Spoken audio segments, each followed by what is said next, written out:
Hello मेरे प्यारे बच्चों, क्या हाल चाल। हेलो। हाँ, आज हम लोग एक नया आइडिया लेकर आए फिजिक्स का। स्थिति ऊर्जा ज्ञात करेंगे। मतलब एक समान वैद्युत क्षेत्र में स्थित वैद्युत ध्रुव के कारण जो स्थिति ऊर्जा उत्पन्न होती है, उसका मैं एक नया डेरिवेशन करूंगा। और हमारे वीडियो को बहुत ज्यादा प्यार दीजिए और सपोर्ट भी कीजिए भाई, और उसको कमेंट भी कीजिए, लाइक एंड शेयर सब्सक्राइब कर दीजिए, ठीक है। और मैं उतना तो नहीं कहूँगा दबा के नहीं, आप आराम से उसको टच करेंगे तब पर भी हो जाएगा, बिना दबाए।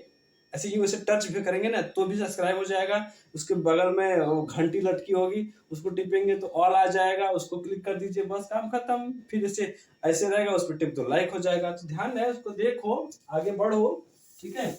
आज हम लोग नया पढ़ेंगे, फिर इसका एक नया डेरिवेशन देखेंगे। जैसे सेम से हमारा डब्ल्यू बराबर P E one minus cos theta था, बिल्कुल ऐसे ही इसको भी करेंगे, बस थोड़ा सा चेंज होगा। इसमें हम थीटा का वैल्यू चेंज कर देंगे। वहां पर हमने लिया था थीटा वन की वैल्यू कुछ और, थीटा टू की वैल्यू कुछ और, यहाँ पर थोड़ा सा चेंज कर देंगे। इसमें भी थीटा वन थीटा टू की वैल्यू बदलेंगे, ठीक है।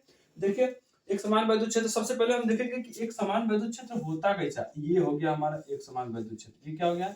एक समान वैद्युत क्षेत्र। एक समान वैद्युत क्षेत्र, यही है हमारा एक समान वैद्युत क्षेत्र। एक समान वैद्युत क्षेत्र मैंने बोला कि माइनस क्यू और प्लस क्यू आवेश है।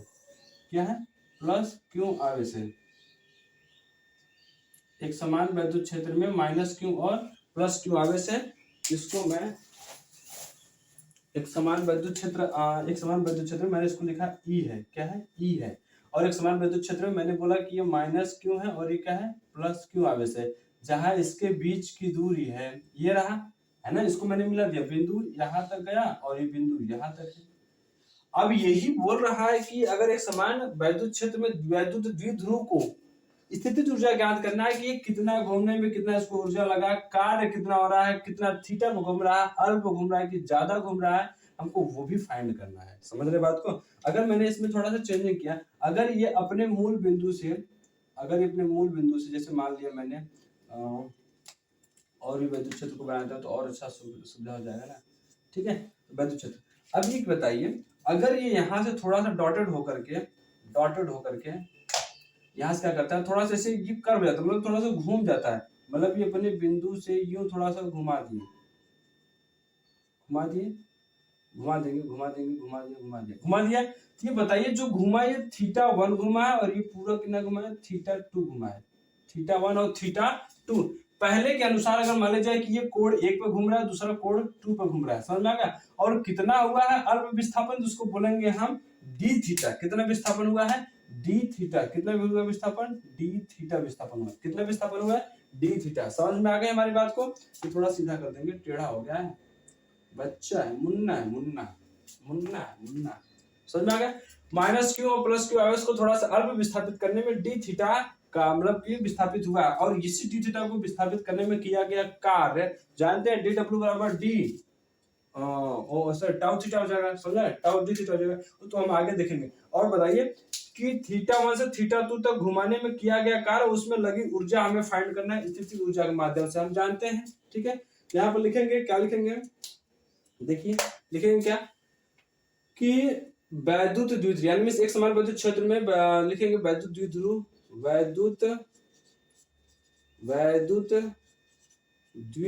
के कारण वैद्युत द्विध्रुव पर लगने वाला नहीं, लिखेंगे एक समान वैद्युत क्षेत्र में, लिखेंगे एक समान वैद्युत क्षेत्र में द्विध्रुव के कारण बल आघूर्ण। क्या लिखेंगे? बल आघूर्ण। इतनी बात समझ में आ गई है? एक समान वैद्युत क्षेत्र में द्विध्रुव के कारण बल आघूर्ण, यानी लगने वाला बल आघूर्ण। हम बोल देंगे बल आघूर्ण बोले चाहे लगने वाला बल आघूर्ण बोले, दोनों सेम ही हो जाएगा। समझ में आ गया? लिखेंगे यहाँ पर क्या होता है, टाउ बराबर पी साइन थीटा होता है। टाउ बराबर क्या होता है? पी साइन थीटा होता है। ये याद रखिएगा, टाउ बराबर पी साइन थीटा। अब हम यही बोलेंगे कि जो वैद्युत द्विध्रुव माइनस क्यू प्लस क्यू आवेश को अल्प कोणीय विस्थापित करने पे, अल्प कोणीय थोड़ा सा कोण विस्थापित करने में किया गया कार्य, क्या लिखेंगे?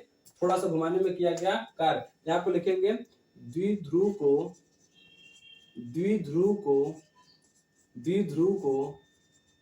अल्पकोणीय अल्पकोणीय विस्थापित या विस्थापन करने में, विस्थापन या विस्थापन लिखेंगे डी थीटा, लिख देंगे ब्रैकेट में डी थीटा, विस्थापित करने में कोणीय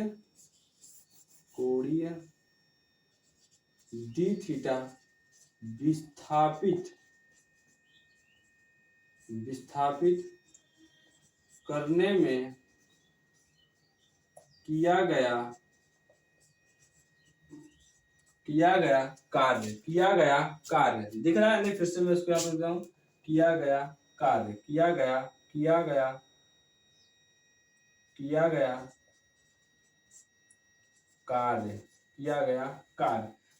अल्प के लिए बोलता है, तो अल्प के लिए हम तुरंत याद रखेंगे क्या, डी डब्ल्यू बराबर टाउ डी थीटा। अब टाउ की वैल्यू में पता है, तो डी डब्ल्यू बराबर लिखेंगे टाउ बराबर P E sine theta D theta. ये बात समझ में आ गई होगी, ये बात है ना, ये बात है। ये एक रहा हमारे पास अस्त्र और दूसरा शस्त्र ये रहा। इस शस्त्र के अनुसार हमारा ये अस्त्र निकला और इस अस्त्र से हमें दूसरा एक नया अस्त्र निकलेगा। नया सूत्र, ये हमारे पूरा शस्त्र है। शास्त्र मतलब ज्ञान बुद्धि, कहते हैं ना कि जैसे अगर हमें अपना संस्कृति बचाना है, अगर हमें अपनी संस्कृति बचानी है तो हमें शास्त्र उठाना पड़ेगा। अगर हमें अपनी संस्कृति बचानी है तो हमें अपना शास्त्र उठाना पड़ेगा, और अगर हमें अपना देश बचाना तो उसके लिए हमें अस्त्र उठाना पड़ेगा। समझ में आ गया? ये ध्यान रहेगा, और बिना इसके नहीं होगा। समझ में आ गया? संस्कृति बचाना तो उसके लिए शास्त्र उठाना पड़ेगा, और देश बचाना उसके लिए अस्त्र उठाना पड़ेगा। जय जय श्री राम, आक्रमण, ये वाली फीलिंग होनी चाहिए। समझ में आ गया? हाँ, युद्ध, अंतिम चरण में युद्ध रावण राम करते हैं। यहां पर लिखेंगे द्विध्रुव को θ1 से θ2 तक घुमाने में किया गया कार्य। द्विध्रुव को θ1 से θ2 तक घुमाने में किया गया कार्य। यहाँ पर लिखेंगे W बराबर, और जहां अल्प और थोड़े की बात होती है तुरंत उसके लिए हम यूज करते हैं समाकलन। क्या यूज करते हैं? समाकलन। बात याद रखना, समाकलन क्या यूज करते हैं? समाकलन यूज करेंगे θ1 से θ2 तक, और उसके लिए लिखेंगे क्या, लिख देंगे हम तुरंत, दिल कहता है चलो उनसे रुक जाती है। साइन डी थीटा डाल देंगे यहाँ पर, चलो कोई ना होता मिला कर लीजिएगा। तो D W sine D W, यहाँ पर लिखेंगे डब्ल्यू बराबर समाकलन θ1 θ2, समझ में आया? θ1 से θ2 तक लिखेंगे, डी डब्ल्यू वैल्यू कितना रखेंगे, P E sine D theta. क्या लिखेंगे? Sine D theta. तो पी ई हमारा क्या हो जाएगा? बाहर। क्या हो जाएगा? बाहर। लिखेंगे डब्ल्यू बराबर पी ई बाहर, क्योंकि वो कॉन्स्ट मतलब क्यों कॉन्स्टेंट एक पूर्ण वैल्यू है, तो ये अंदर बचेगा θ1 से θ2 sine D theta. Sine D theta. अब साइन डी थीटा को हम जानते हैं, अगर वैल्यू और उसको हम चेंज करते हैं, उसमें मैंने बताया था कि माइनस कॉस हो जाता है। क्या होता है? माइनस कॉस हो जाता है। क्या होता है? माइनस कॉस हो जाता है। क्या होता है? माइनस कॉस हो जाता है। क्या हो जाता है? Minus cos. इसके लिखेंगे हम W बराबर पी ई। क्या होता है? पी ई, और ये लिखेंगे यहाँ पर माइनस कॉस हो जाएगा तो उसका थीटा बदल जाएगा, तो थीटा भी निकल जाएगा, तो यहाँ लिखेंगे माइनस कॉस थीटा। यहाँ पर लिखेंगे θ1 से θ2 तक, ये माइनस बाहर आ जाएगा, तो लिखेंगे W बराबर माइनस पी ई ब्रैकेट में कॉस θ1 से θ2 तक। अब एक बार इसके साथ करेंगे माइनस, एक बार इसके साथ माइनस करेंगे, लिखेंगे यहाँ पर W बराबर माइनस पी ई। क्या लिखेंगे? Minus P E. यहाँ पर लिखेंगे कॉस θ2 माइनस कॉस θ1।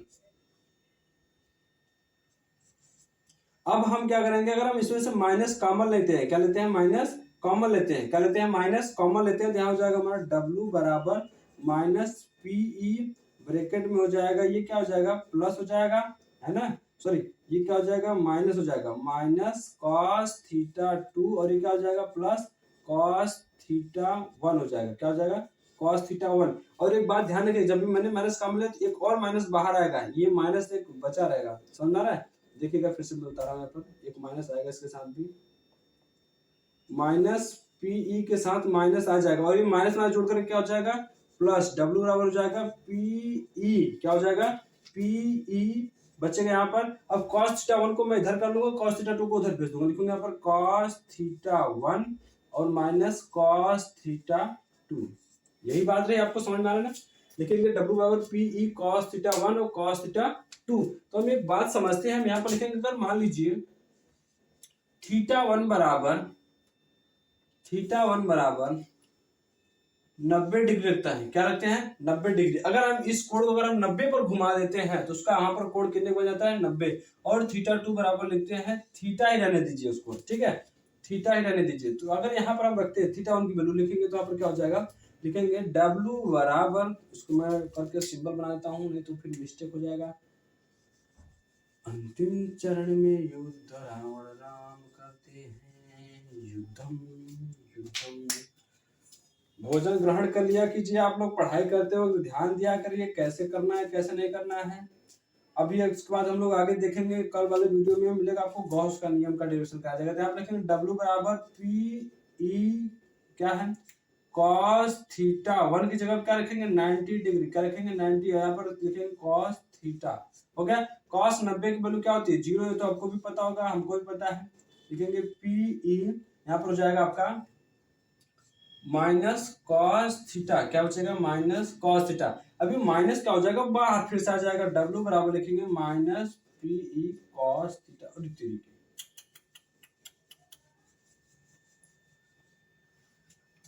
हेलो, मैंने कर दिखाया, आप भी करके दिखाइए, आप भी हल कीजिए।